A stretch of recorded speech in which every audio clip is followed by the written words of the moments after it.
I wanted to talk about was love and commitment.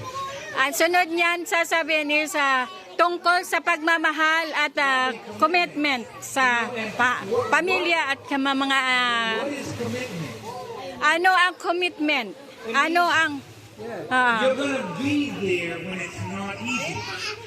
yung nandyan ka na kahit alam mo napakahirap. Yes, commitment is declaring that you will complete something, that you have a determination inside of yourself. Ang commitment ay nandyan ka kahit napakahirap nito, nandyan ka para sa isa't isa. In love for you, Jesus was committed to go to the cross. Dahil mahal tayo ng Diyos, willing mo siya na magpapako sa cross. Yes.